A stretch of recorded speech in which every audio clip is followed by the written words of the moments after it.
Hello students, welcome to science institute. तो आज हम स्टार्ट करने वाले हैं भाई ऑर्गेनिक केमिस्ट्री को। हमने फिजिकल केमिस्ट्री कंप्लीटली खत्म कर दी। अब हम ऑर्गेनिक पढ़ेंगे। सबसे पहले बात करेंगे हम ऑर्गेनिक की फर्स्ट यूनिट पर। नाम क्या है भाई? स्पेक्ट्रोस्कोपी। स्पेक्ट्रोस्कोपी को पढ़ने वाले हैं। स्पेक्ट्रोस्कोपी पढ़ने से पहले ये पता होना चाहिए कि स्पेक्ट्रोस्कोपी कहते किसे हैं, क्या होती है स्पेक्ट्रोस्कोपी और इसे करते क्यों है, क्या जरूरत पड़ गई कि हमें स्पेक्ट्रोस्कोपी करनी पड़ गई।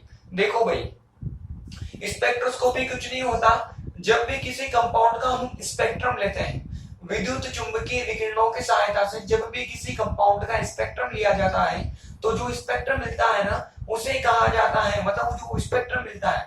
अब स्पेक्ट्रम एक तरह का ग्राफ ही होता है। मतलब हमने ईएमएफ को किसी पदार्थ पर गिराया, गिराने से हमें एक सेकेंड भाई, एक सेकेंड।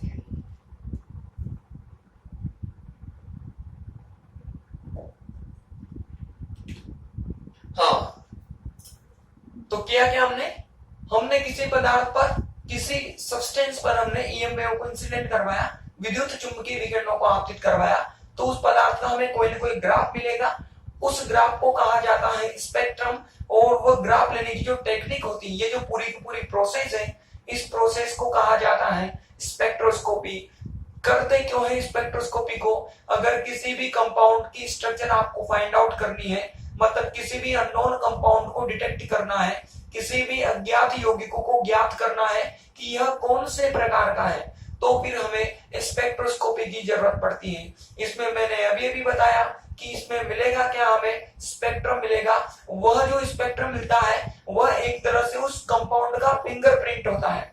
जैसे इंसानों के फिंगरप्रिंट होते हैं, वैसे ही उस कंपाउंड का वो स्पेक्ट्रम एज अ फिंगरप्रिंट होगा, जिसे देखकर हम आसानी से उस पदार्थ की पहचान कर सकते हैं। उस स्पेक्ट्रम को लेकर आना, मतलब स्पेक्ट्रम लोगे आप, उसे आप रेफरेंस टेबल से मिलाना। जिस कंपाउंड के स्पेक्ट्रम से वो स्पेक्ट्रम मिल जाएगा, वो कंपाउंड भी वही हो जाएगा। तो इस तरह की प्रोसेस के द्वारा स्पेक्ट्रोस्कोपी से हम किसी भी अननोन कंपाउंड को डिटेक्ट कर सकते हैं, किसी भी अज्ञात यौगिक को ज्ञात कर सकते हैं, और इसी कारण से स्पेक्ट्रोस्कोपी की जाती है। अब मैंने इसके अंदर अभी भी बोला कि हमें किसकी जरूरत पड़ती है, ईएम वेव की जरूरत पड़ती है, विद्युत चुंबकीय विकिरणों की जरूरत पड़ती है। तो फिर हमें ये भी पता होना चाहिए कि ईएम वेव होती क्या है, किसे कहते हैं ईएम वेव। तो पहले उसी चीज को लिख लेते हैं, फिर हमारा सारा का सारा काम किसका रह जाएगा, स्पेक्ट्रोस्कोपी का रह जाएगा। तो विद्युत चुंबकीय तरंग हम पढ़ने वाले हैं भाई। क्या होती है विद्युत चुंबकीय तरंग? सब जानते हैं। इसके अंदर दो तरह के फील्ड होते हैं, एक तो होता है इलेक्ट्रिक फील्ड और एक होता है मैग्नेटिक फील्ड। दोनों के दोनों एक दूसरे के क्या होते हैं, परपेंडिकुलर होते हैं। दोनों के दोनों एक दूसरे के कैसे होते हैं, लंबवत होते हैं। लंबवत मतलब अगर मैं फोटो बनाऊं तो फोटो कुछ इस तरह का हो सकता है।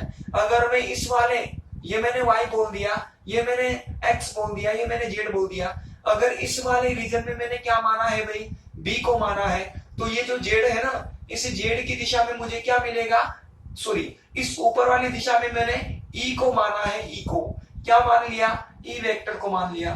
तो ये जो b है, इस b की डायरेक्शन मुझे क्या लेना पड़ेगा, b वेक्टर लेना पड़ेगा। मतलब इसके अंदर b वेक्टर और e वेक्टर दोनों के दोनों एक दूसरे की परपेंडिकुलर होते हैं। और तरंग संचरण की जो दिशा होगी, वेव प्रोपेगेशन की जो डायरेक्शन होगी, वो कौन सी होती है, एक्स एक्सिस होती है। इस तरह से विद्युत चुंबकीय विकिरण होती है जिनमें दोनों रीजन होते हैं, इलेक्ट्रिक फील्ड भी होता है और मैग्नेटिक फील्ड भी होता है। विद्युत क्षेत्र और चुंबकीय क्षेत्र दोनों के दोनों रीजन होते हैं। इसमें टोटल कितने तरह के एरिया होते हैं, 8 तरह के एरिया होते हैं। मतलब जो ईएम वेव होती है ना, शॉर्ट में क्या बोलते हैं इसको, ईएम वेव। इतना बड़ा नाम कौन बोलेगा, ये ई, ये एम और ये वेव। देखो भाई, इस ईएम वेव के अंदर टोटल कितने रीजन होते हैं, 8 रीजन होते हैं। सबसे पहला जो रीजन होता है उसको क्या कहा जाता है, कॉस्मिक रीजन बोला जाता है। इंग्लिश में भी कॉस्मिक ही बोलते हैं, ठीक है। सबसे पहला रीजन आएगा कॉस्मिक रीजन। उसके बाद में सेकंड जो आता है वो आता है गामा रे। सेकंड रीजन किसका आता है, गामा रे का। उसके बाद में अगला किसका आता है भाई, एक्स रे का आता है। अगला जो आता है वो होता है यूवी रे का या यूवी रेडिएशंस का। उसके बाद में अगली बारी किसकी आती है, विजिबल की आती है। विजिबल का मतलब क्या होता है, दृश्य, जहां पर हम चीजों को देखते हैं, इसी प्रकाश के अंदर हम देख पाते हैं। ये जो रीजन होता है ये फर्दर कितने टाइप का होता है, 7 टाइप का। विबग्योर सुना ही होगा आप लोगों ने, विबग्योर, पहले मैं लिख देता हूं ना। तो कितने तरह के एरियाज में हो गए, 7 तरह के। अब ये सातों के सातों क्या होते हैं, कलर होते हैं। ये वॉयलेट होता है, Indigo, blue, green, yellow, orange, red, इस तरह के 7 रीजन के अंदर ये स्प्लिट हो जाता है, 7 भागों में बटा होता है। विजिबल से आगे गए तो फिर हमें क्या मिलेगा, आईआर रीजन मिलेगा।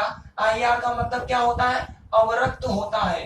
अवरक्त का मतलब इंफ्रारेड, शॉर्ट में क्या बोलते हैं, आईआर बोलते हैं। उसके बाद में जो अगला रीजन होता है वह किसका होता है भाई, माइक्रोवेव का होता है। किसका होगा, माइक्रोवेव का। माइक्रो का मतलब होता है सूक्ष्म तरंग।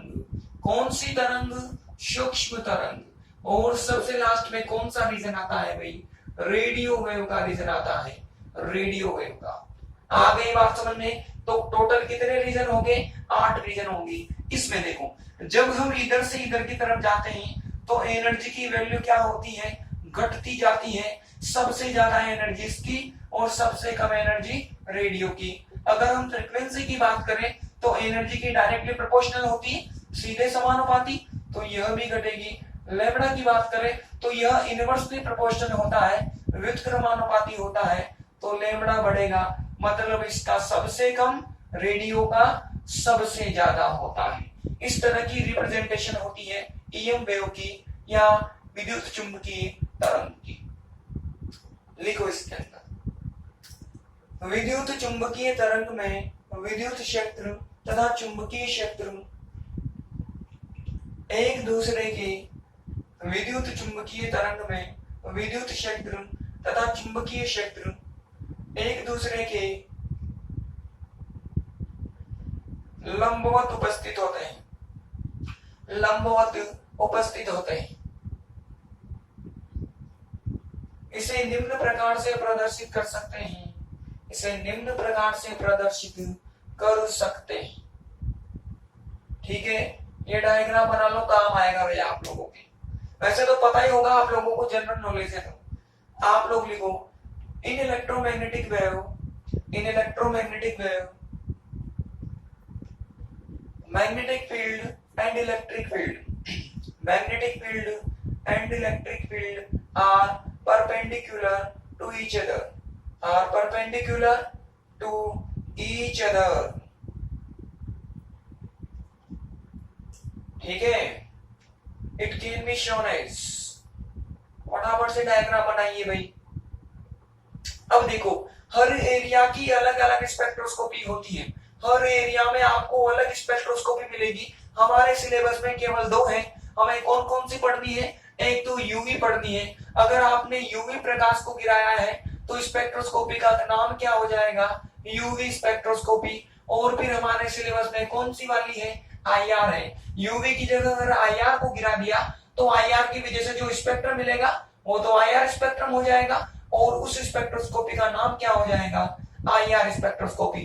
तो एक तो यूवी पढ़नी है हमें और आईआर पढ़नी है, लेकिन मैं बोल रहा हूं सबकी अलग होती है।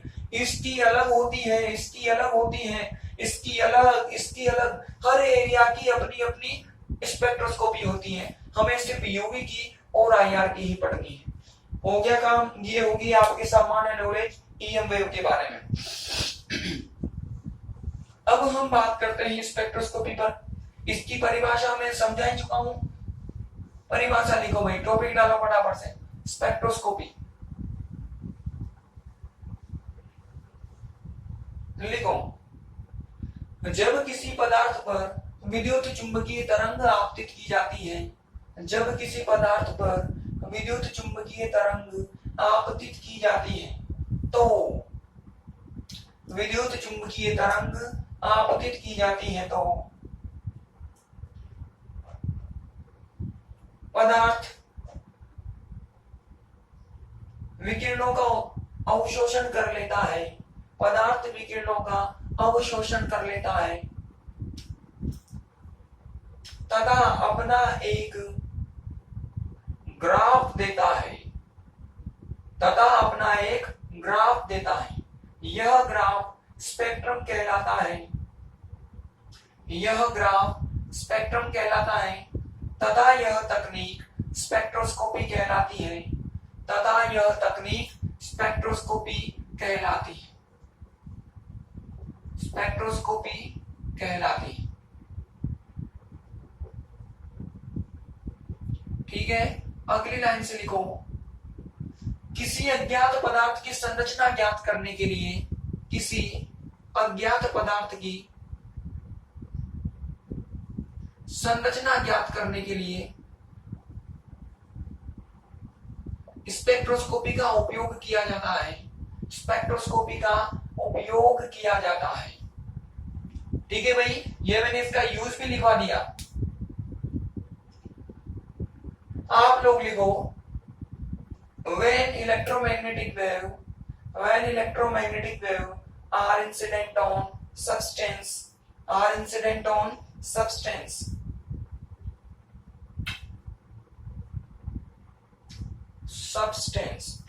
then it absorb radiations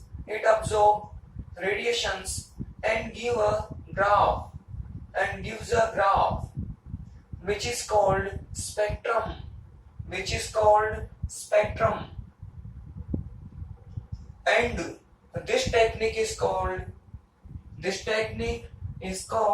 spectroscopy. This technique is called spectroscopy. ठीक है, नेक्स्ट लाइन से लिखिए, to detect any unknown compound, spectroscopy is used.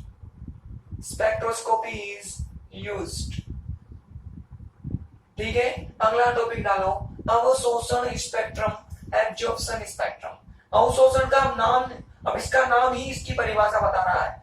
क्या किया आपने, कोई भी पदार्थ लिया, ये मैंने कोई भी पदार्थ ले लिया भाई, इस पदार्थ पर क्या गिरानी है आपको, विद्युत चुंबकीय तरंग गिरानी है। मतलब क्या गिरानी है आपको, ईएम वेव इस पर इंसिडेंट करवानी है।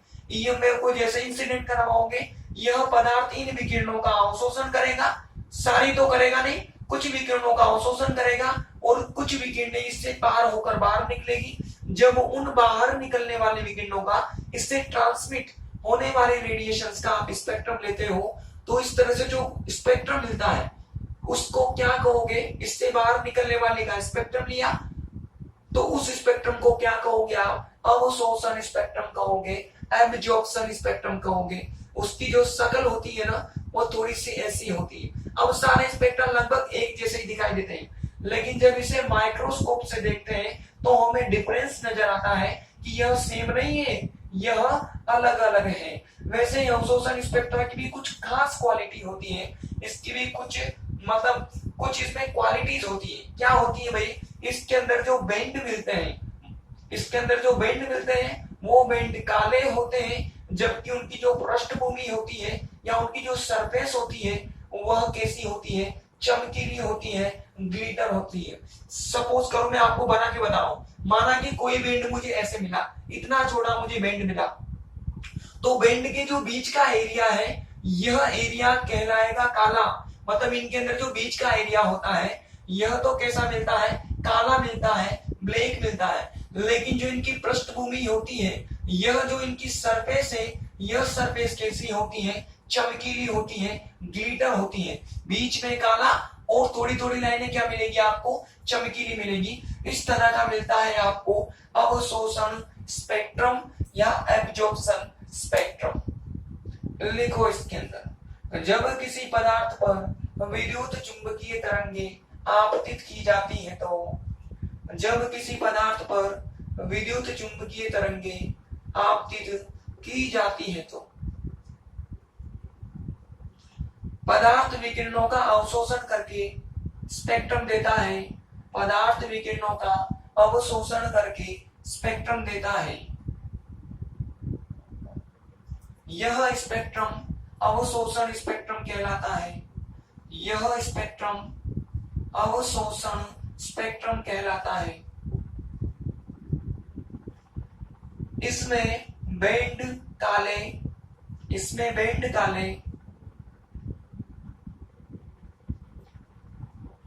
जबकि पृष्ठभूमि चमकीली प्राप्त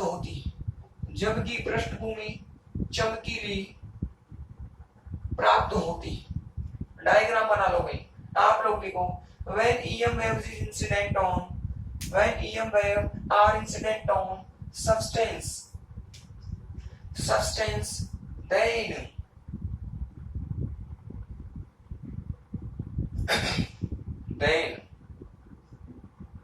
it absorbs radiations and gives a spectrum. Which is called absorption spectrum.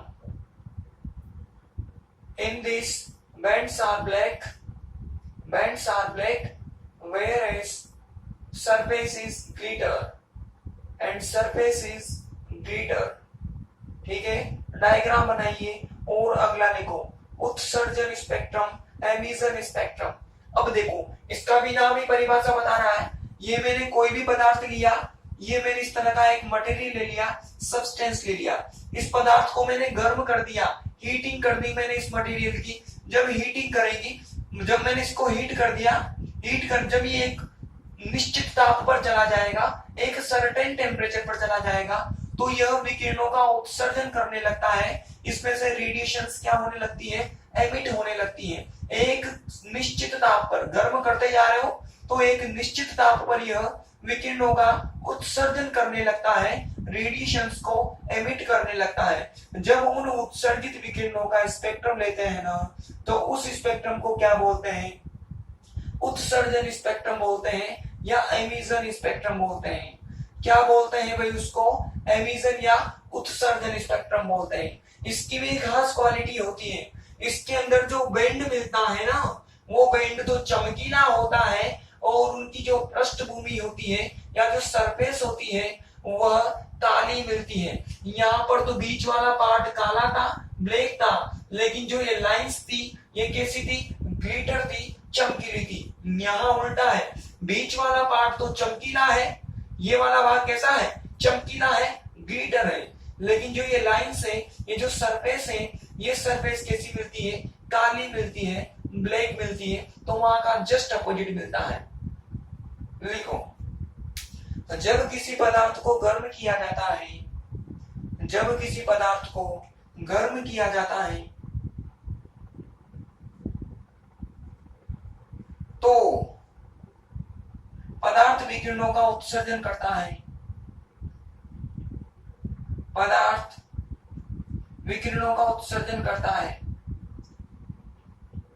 तथा अपना एक स्पेक्ट्रम देता है।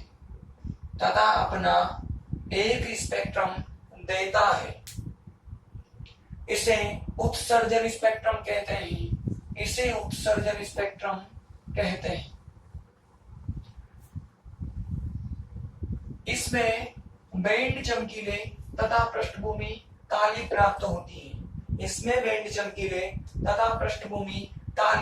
होती है।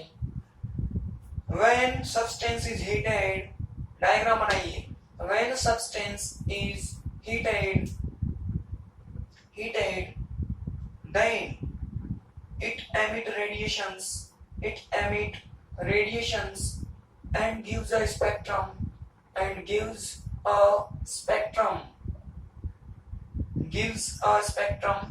which is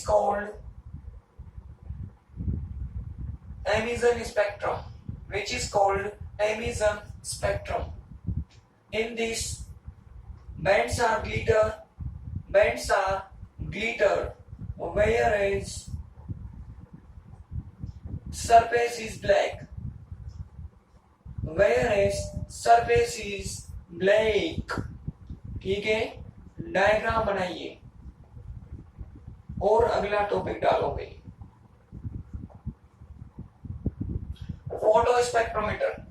अब जिस उपकरण की सहायता से किसी भी पदार्थ का स्पेक्ट्रम रिकॉर्ड किया जाता है, जिस भी एपरेटस की सहायता से आप किसी भी कंपाउंड का स्पेक्ट्रम लोगे, उस उपकरण को या उस एपरेटस को ही क्या कहते हैं हम, फोटो स्पेक्ट्रोमीटर कहते हैं। उसे ही क्या बोलोगे, फोटो स्पेक्ट्रोमीटर बोलोगे। इसके टोटल 5 भाग होते हैं, 5 पार्ट से मिलकर बना होता है यह। सबसे पहले तो क्या होगा इसके अंदर भाई, सोर्स होगा। इस सोर्स से मतलब, सोर्स का मतलब स्रोत, यहां से विकिरणों का क्या होगा भाई, उत्सर्जन होगा। यहां से रेडिएशंस एमिट होगी, एमिट होकर यह कहां पहुंचेगी भाई, विलियन प्रतिदर्श पर पहुंचेगी, मतलब सैंपल ट्यूब पर पहुंचेगी। सैंपल ट्यूब के अंदर हम उस पदार्थ का विलयन भरते हैं जिसका हमें स्पेक्ट्रम लेना होता है। उस कंपाउंड का सॉल्यूशन भरोगे जिसका आपको स्पेक्ट्रम लेना होता है। यहाँ के बाद में यह कहां पर पहुंचता है भाई, मोनोक्रोमीटर पर। यह एक प्रिज्म होती है। यहां से निकलने के बाद यह कहां पहुंचेगा, डिटेक्टर पर पहुंचेगा। और यहां से निकलने के बाद यह रेडिएशन कहां पर पहुंचेगी, रिकॉर्डर पर पहुंचेगी। इस रिकॉर्डर पर हमें क्या मिलता है भाई, एक ग्राफ मिलता है, और इसी ग्राफ को क्या बोलते हैं, स्पेक्ट्रम बोलते हैं। तो टोटल कितने पार्ट हो गए भाई इसके, टोटल 5 पार्ट से मिलकर बना होता है। हम सारे पार्ट को डिटेल से पढ़ेंगे, सभी को डिटेल से पढ़ेंगे हम। इस तरह के 5 पार्ट होंगे। लिखो इसके अंदर, वह उपकरण जिसकी सहायता से किसी पदार्थ का, वह उपकरण जिसकी सहायता से किसी पदार्थ का स्पेक्ट्रम लिया जाता है, किसी पदार्थ का स्पेक्ट्रम लिया जाता है, फोटो स्पेक्ट्रोमीटर कहलाता है। फोटो स्पेक्ट्रोमीटर कहलाता है। इसके निम्न भाग होते हैं, इसके निम्न भाग होते हैं। लिखो, the apparatus by which spectrum is recorded is called photospectrometer, is called photospectrometer. It has following part, it has following part। ठीक है, डायग्राम बनाओ और सबसे नंबर 1 लिखो, स्रोत। अब देखो हमारे सिलेबस में कौन कौन है, यूवी है और आईआर है, तो हम इन दोनों की जानकारी लिखेंगे। जब हम यूवी की बात करें तो यूवी के लिए स्रोत काम में लिया जाता है हाइड्रोजन या ड्यूटेरियम लैंप। अगर हमें यूवी विकिरणों का उत्सर्जन चाहिए तो फिर हमें हाइड्रोजन या ड्यूटेरियम लैंप को यूज में लेना पड़ेगा। ये दोनों लैंप यूवी का उत्सर्जन करते हैं। लेकिन जब आईआर की बात करें तो आईआर के लिए यूज में लिया जाता है ग्लोवर या ग्लोवर नस्ट लैंप। ये नाम है लैंपों के। ये दोनों केवल आईआर का उत्सर्जन करते हैं और हाइड्रोजन ड्यूटेरियम केवल किसका करेंगे, यूवी का उत्सर्जन करेंगे। तो हर स्पेक्ट्रोस्कोपी के लिए अलग विकिरणें चाहिए, डिफरेंट रेडिएशन चाहिए। तो फिर हमें लैंप भी या जो सोर्स भी अलग अलग यूज करना पड़ेगा, क्योंकि वही तो उसका क्या कर पाएगा, एमिशन करवा पाएगा, उत्सर्जन करवा पाएगा। लिखो इसके अंदर, यूवी स्पेक्ट्रोस्कोपी के लिए हाइड्रोजन तथा ड्यूटेरियम लैंप का उपयोग किया जाता है। ये तो पता है ये सोर्स क्या करता है, विकिरणों का उत्सर्जन। तो यूवी स्पेक्ट्रोस्कोपी के लिए हाइड्रोजन तथा ड्यूटेरियम लैंप का उपयोग किया जाता है, जबकि आईआर स्पेक्ट्रोस्कोपी के लिए ग्लोवर, ऐसे लिखना है ग्लोवर तथा ग्लोवर नस्ट। ये नस्ट वही है जो हमने पिछली यूनिट में पढ़ा था, देखो ऑर्गेनिक में भी आ गया है। ग्लोवर तथा ग्लोवर नस्ट लैंप का उपयोग किया जाता है। ये क्रमशः यूवी तथा, मतलब इसके बारे में लिखा रहा है, छोड़ो इस लाइन को, कंफ्यूज हो जाओ एक तो आप, ठीक है ना। इंग्लिश वाले में लिखो, और UV spectroscopy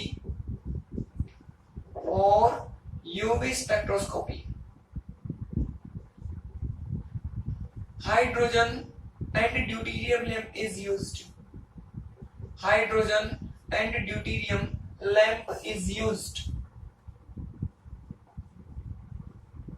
and for IR spectroscopy, or IR spectroscopy, Glover and Glover-Nast lamp is used. Glover and Glover-Nast lamp is used. अगला लिखो सैंपल ट्यूब विलियन प्रतिदोष। ठीक है, इसका मैंने बता ही दिया। इसमें उस पदार्थ का विलियन भरा जाता है जिस पदार्थ का हमें स्पेक्ट्रम लेना होता है। इसके अंदर उस कंपाउंड का सॉल्यूशन फिल करोगे जिसका भी हमें स्पेक्ट्रम रिकॉर्ड करना है, स्पेक्ट्रम लेना है। अब यूवी के लिए अलग सैंपल ट्यूब होती है, आईआर के लिए अलग सैंपल ट्यूब होती है। अगर हम यूवी की बात करें तो यूवी के केस में सैंपल ट्यूब बनी होती है क्वार्ट्ज धातु की। क्वार्ट्ज धातु होती है, क्वार्ट्ज मेटल की होती है, तो क्वार्ट्ज धातु की बनी हुई सैंपल ट्यूब काम में ली जाती है यूवी के लिए, जबकि आईआर के लिए काम में ली जाती है NaCl से बनी हुई, KCl से बनी हुई, KBr से बनी हुई, NaCl वगैरह इनसे बनी हुई काम में लेंगे इसके लिए क्वार्ट्ज, और इसके लिए ये सब लिखो भाई। विलियन प्रतिदर्श में उस पदार्थ का विलियन भरा जाता है जिसका स्पेक्ट्रम लेना होता है, जिसका स्पेक्ट्रम लेना होता है।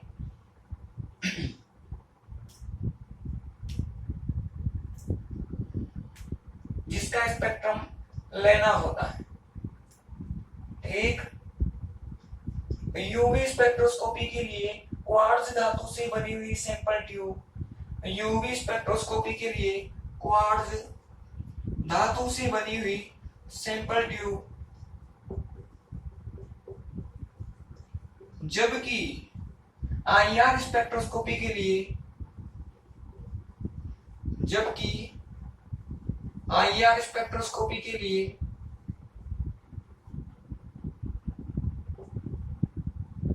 NaCl, KCl, NaBr, KBr आदि से बनी हुई विलियन प्रतिदर्श काम में ली जाती है, आदि से बनी हुई विलियन प्रतिदर्श काम में ली जाती है। ठीक है, आप लोग लिखो इन sample tube solution of the compound is filled, solution of the compound is filled whose IR spectrum, whose spectrum is to be recorded, whose spectrum is to be recorded, whose spectrum is to be recorded। और UV spectroscopy sample tube is made of quartz metal, or UV spectroscopy sample tube is made of quartz metal, whereas or IR spectroscopy sample tube is made of NaCl, KCl, KBr, NaBr, NaCl, KCl, KBr, NaBr। अगला लिखो monochromator. Monochromator एक तरह की prism होती है, यह हमें lambda की जानकारी देती है। किसका लेमड़ा? देखो, यह पदार्थ विकिरणों, यह जो विलियन है, यह विलियन विकिरणों का अवशोषण करेगा, रेडिएशंस को क्या करेगा? अब्सॉर्ब करेगा। तो यह मोनोक्रोमेटर बताएगा कि इस पदार्थ ने किस तरंग दैर्ध्य की विकिरण का अवशोषण किया है, मतलब इसने किस लेमड़ा की विकिरण का अवशोषण किया है, किस वेवलेंथ की रेडिएशन को इस सॉल्यूशन ने अब्सॉर्ब किया है। तो यह किसकी जानकारी देगा? हमें वेवलेंथ की, लेमड़ा की जानकारी देगा, जो यहाँ पर अवशोषित करेगा यह विलियन। लिखो, यह एक प्रिज्म होती है, यह एक प्रिज्म होती है जो अवशोषित प्रकाश की तरंग दैर्ध्य, जो अवशोषित प्रकाश की तरंग दैर्ध्य के बारे में जानकारी प्रदान करती है, अवशोषित प्रकाश की तरंग दैर्ध्य के बारे में जानकारी प्रदान करती है। ठीक, it is a prism which is give information about gives information about absorbed wavelength, gives information about absorbed wavelength। अगला लिखो डिटेक्टर का काम होता है फोटोनों की संख्या को बताना। ये बताएगा कि इस विलियन ने कितने फोटोनों का अवशोषण किया है। यह बताएगा हमें कि इस सॉल्यूशन ने कितने नंबर ऑफ फोटॉन्स को, how many number of photons को इसने अब्सॉर्ब कर लिया, अवशोषित कर लिया। तो डिटेक्टर या संसूचक हमें किसकी जानकारी देगा? अवशोषित फोटोनों की जानकारी देगा। एब्सॉर्ब्ड नंबर ऑफ फोटोन को इन्फॉर्म करेगा हमें कि इतने फोटोनों का इस विलियन ने अवशोषण कर लिया है। और फोटोनों की संख्या क्या होती है? तीव्रता होती है, इंटेंसिटी होती है। मतलब डिटेक्टर क्या बताएगा हमें? इंटेंसिटी के बारे में बताएगा, तीव्रता के बारे में बताएगा। फोटोनों की संख्या को तीव्रता बोलते हैं सामान्य भाषा में, जनरल लैंग्वेज में। लिखो संसूचक अवशोषित फोटोनों की संख्या की, अथवा तीव्रता की जानकारी प्रदान करता है,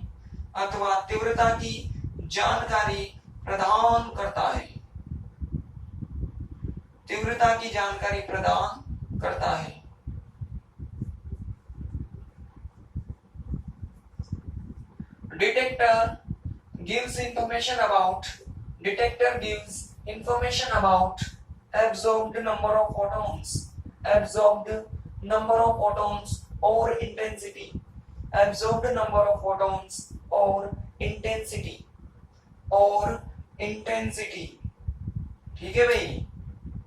अगला लिखो रिकॉर्डर के बारे में तो हमने देख लिया। यहाँ पर हमें एक ग्राफ मिलता है और उस ग्राफ को क्या बोलते हैं? स्पेक्ट्रम बोलते हैं। मतलब रिकॉर्डर का काम क्या है? स्पेक्ट्रम को देना या स्पेक्ट्रम को रिकॉर्ड करना ही इसका काम है भाई। ठीक है, एक तरह से ये डिजिटल मीटर होता है। डिजिटल मीटर देखा होगा आप लोगों ने, कभी कभी लैब में गए हो तो इस पर एक डिजिटल मीटर होता है, एक कंप्यूटर होता है, जहां पर हमें सीधा क्या दिख जाता है? स्पेक्ट्रम दिख जाता है, एक ग्राफ दिख जाता है। तो कंप्यूटर की तरह होता है ये। लिखो रिकॉर्डर पर पदार्थ का एक ग्राफ प्राप्त होता है।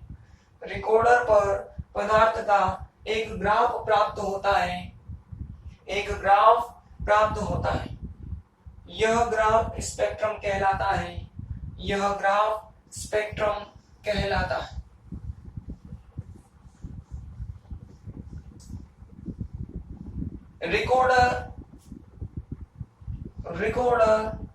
Record spectrum of compound. Record spectrum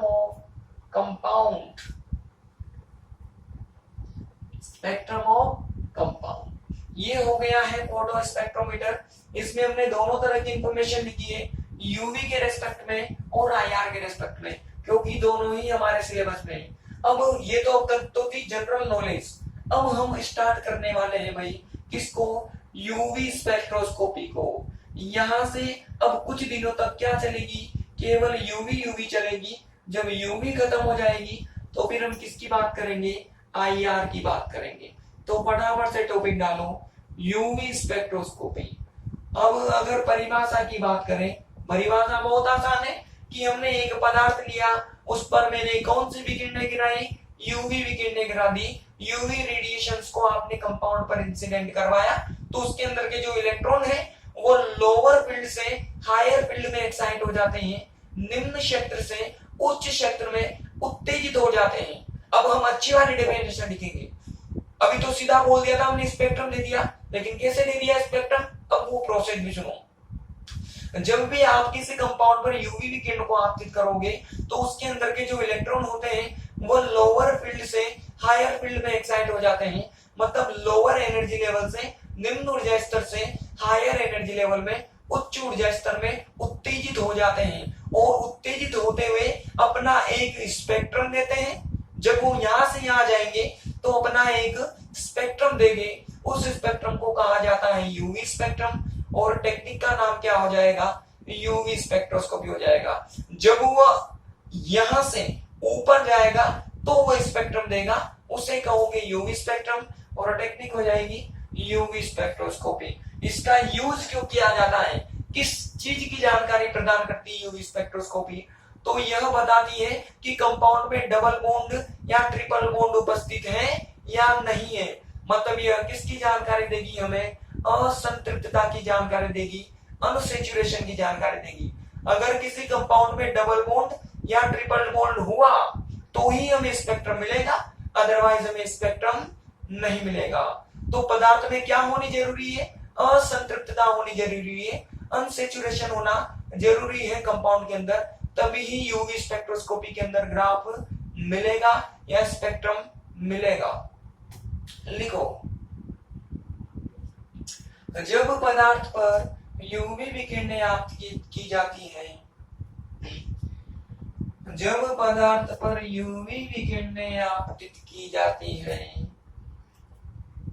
तो पदार्थ विकिरणों का उत्सर्जन कर पदार्थ विकिरणों का अवशोषण करता है, पदार्थ विकिरणों का अवशोषण करता है तथा निम्न ऊर्जा स्तर से उच्च ऊर्जा स्तर में उत्तेजित हो जाता है।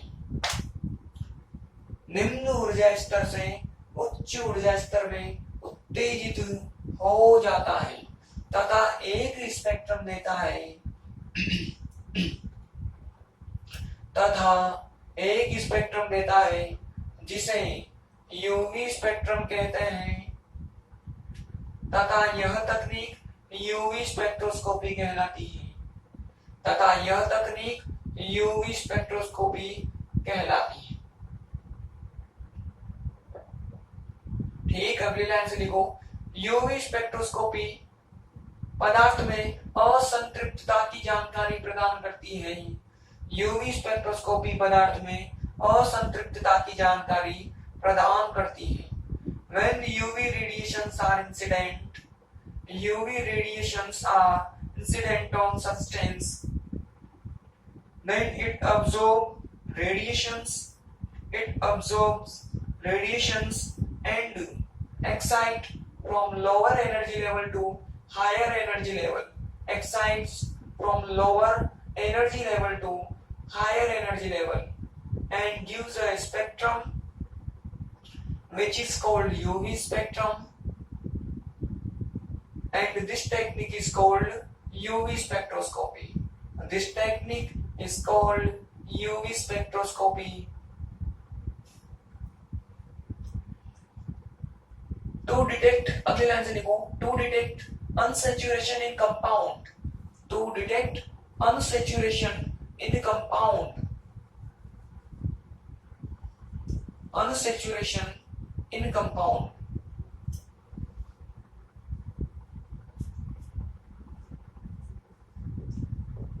UV spectroscopy is used. UV spectroscopy is used. ठीक है, अगला लिखो भाई, लॉज ऑफ, ये तो होगी डेफिनेशन। अब लिखो पहला topic, laws of photo absorption. अब हम पढ़ने वाले हैं कि जब कोई पदार्थ प्रकाश का अवशोषण करता है, मतलब विकिरणों का अवशोषण करता है, रेडिएशंस को अब्सॉर्ब करता है, तो वह किन नियमों की पालना करता है, मतलब किन लॉज को वो ओबे करेगा, किन नियमों की पालना करेगा। तो दो नियम होते हैं जिनकी कोई भी पदार्थ पालना करता है प्रकाश को अवशोषित करते वक्त, लाइट को अब्सॉर्ब करते वक्त। सबसे पहला जो नियम है वो है लैम्बर्ट का नियम। ठीक है भाई, बहुत इंपॉर्टेंट है, एग्जाम में अक्सर पूछे जाते हैं। लैम्बर्ट्स लॉ, लैम्बर्ट लॉ बड़ी सीधी बात कहता है, लेकिन जो ये सीधी बात कहता है वो आज कह पाएगा ये या नहीं कह पाएगा, ये मैं देख लेता हूं। तो मेरे ख्याल से लैम्बर्ट आज नहीं कह पाएगा, ये कल ही कहेगा। ठीक है भाई, ये कब कहेगा, कल ही कह पाएगा ये कि इसने क्या कहा था। तो अब हम कल मिलते हैं, कोई दिक्कत हो तो कमेंट कर ही दोगे आप। समझदार हो आप लोग, इसमें समझदारी दिखाते ही हो।